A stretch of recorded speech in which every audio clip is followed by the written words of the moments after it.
هنعمل النهاردة زينة حلوة قوي للعيد، مبهجة وكلها ألوان وكمان سهلة. علشان أعمل أول فكرة هحتاج ل9 ورقات مقاسهم 2 في 26. هضمهم كده على بعض علشان يكونوا متساويين من الأطراف، وبعدين هتنيهم بس يعني مش هتني قوي، بمجرد ما اضغط ضغطة خفيفة قوي علشان بس أحدد نقطة النص. وبعدين هفرد الورق تاني، هحاول بقى أدخل الدباسة كده وأدبسهم من النص. ولو مفيش دباسة طبعا ممكن تثبتوهم في بعض بغيرة أو صمغ أي حاجة تانية. وبعدين حطيت غيرة في الحتة اللي في النص دي اللي أنا دبستها، جبت طرف الورق ده كده ووصلته لحد النص ولزقته، وبعدين ضميت الجزء اللي أنا لزقته ده كده الناحية التانية مع شوية الورق اللي في الناحية الشمال. وبعدين حطيت غيرة تاني وجبت ورقة كمان ولزقتها برضو بنفس الطريقة، وهفضل أعمل كده لحد ما أخلص كل الورق اللي في الناحية اليمين دي. طبعا اللي بلزقهم دول بحاول أمسكهم في إيدي علشان أثبتهم شوية على ما ينشفوا، علشان الغيرة ممكن يفك. أنا مستخدمة ورق كانسون وممكن تستخدموا ورق لوح، الاتنين نفس النتيجة، بس أنا استخدمت الورق اللي متاح عندي. كده جمعنا تقريبا نص الوردة. همسكها بقى في الناحية الشمال، بس همسكها مقلوبة كده، وبرضه هحط غيرها في النص كده عند الحتة اللي انا كنت مدبساها، وهجيب طرف الورق ده وهلزقه في النص كده، وبرضه هضمه على الحبة اللي في ايدي من الناحية الشمال، وهفضل اعمل نفس الخطوة دي برضه لحد ما اخلص كل الورق اللي معايا.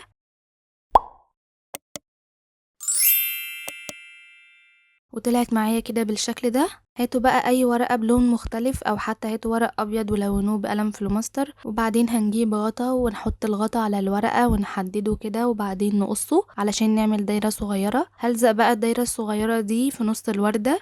عملت بقى مجموعة منها كده بألوان مختلفة. هتجيبوا بقى شرايط من الورق كده عرضهم 2 سنتي وطولهم 16 سنتي، ضمتهم على بعض وبعدين شدتهم شوية علشان يعملوا شكل قوس كده. وبعدين هحط غيرة كده على أطراف الورقة دي، وبعدين هدخلها بين الوردة علشان تمسكها، وهحط غيرة برضو في أطراف الورقة بس من الناحية التانية علشان هي دي اللي هتمسك الوردتين في بعض. هجيب بقى ورقة كمان وهعمل نفس الخطوات علشان أشبك كل الورد في بعض. المرة دي الورقة اللي هلزقها كده هتبقى معكوسة عن الورقة الأولى، يعني زي ما انتوا شايفين كده. ممكن أصلا ما تعملوش الخطوة دي، مش هتأثر معاكوا كتير، وتستخدموا ورق عادي مش شادينه ولا حاجة، وهيطلع معاكوا برضو حلو قوي. لزقتهم بقى في بعض كلهم، شكلها على الحيطة قمر، سهلة جدا وما خدتش وقت ولا حتى خامات. نعمل بقى الفكرة التانية. هحتاج 6 دواير مقاسهم 12 سنتي، يعني فتحت البرجل على مقاس 6 سنتي. هاتني بقى الدواير دي كده بالنص، عملتهم كلهم، وبعدين بقى هبدأ احط غيرة على كل اطراف النص دايرة دي، وهلزق فيها نص دايرة تاني. هفضل اعمل نفس الخطوة دي لحد ما الزقهم كلهم في بعض. بعد ما خلصت بقى هفردها، شكلها بقى كده مكونة من طبقات كتير. جبت ورقة بقى عرضها 3 سنتي وطولها 17 سنتي، وهبدأ بقى اثبت الورقة دي في ظهر الدايرة، وهسيب الجزء الاكبر من فوق، يعني مش هوسطن الورقة، هخلي فيه جزء اكبر من التاني علشان اقدر اعلقها منه. وكده خلصت. عملت برضو مجموعة كده بألوان مختلفة شكلهم تحفة. جبت خيط منجد، وممكن تستخدموا اي خيط صوف او اي حاجة تعلقوا عليها حتى لو شريط ستان. حطيت غيرة على الطرف من فوق كده، وبعدين حطيت عليه الخيط، وبعدين هاتني حتة صغيرة قوي على الخيط علشان تمسكه كويس. طبعا هتمسكوه شوية صغيرين على ما ينشف، وممكن كمان تحطوا مشبك مثلا لحد ما ينشف. كملتهم كلهم بقى بنفس الطريقة وعملت الشكل الحلو ده. الألوان فظيعة. ندخل بقى على تالت فكرة.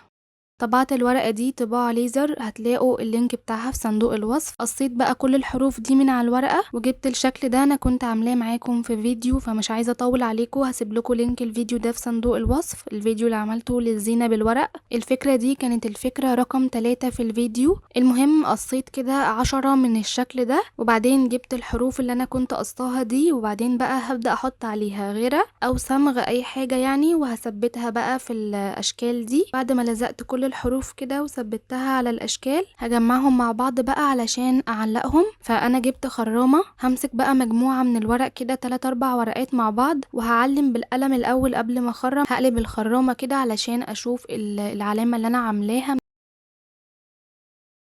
علشان اظبط بقى نفس الاماكن اللي فتحتها في الورق الاولاني على الورق التاني. هاخد ورقة واحدة من اللي عملتهم دول واحطهم على الورق اللي ما اتعملش، وهعلم بالقلم كده، وبعدين برضو اكمل بقى كل الورق بنفس الطريقة. وكده بعد ما خلصتهم هجيب بقى ستان او خيط خيش او خيط صوف او حتى خيط منجد، ولعت بالولاعة كده على طرف الستانة ودوست عليها علشان تبقى رفيعة واعرف ادخلها في الورق بسهولة. هجيب بقى الورقة وهدخل الستانة من فوق مش من تحت، من فوق وبعدين هعديها من تحت، وفي تاني ورقة برضو هدخلها من فوق الاول وبعدين اعديها من تحت. خلي بالنا بقى ان الستان بيلف كده، فهنقلبها ونخلي الحتة اللي في الظهر كده مظبوطة وما فيهاش اي حاجة ملفوفة علشان يبقى شكلها في الاخر حلو. كملت بقى الكلمة كلها، عملت عيد مبارك، شكلها جميل قوي قوي قوي على فكرة، حتى التصوير مش جايب حلاوتها، في الحقيقة شكلها احلى من كده كمان. وده كده بقى شكلهم بعد ما تعلقوا. انا علقت الورد ده كده، قعدت اطلع شوية وانزل شوية كده وثبتهم دبل فيس بتاع الحوائط. الالوان مبهجة وجميلة ومش مكلفة ولا اي حاجة. قولولي كمان انهي فكرة عجبتكم اكتر،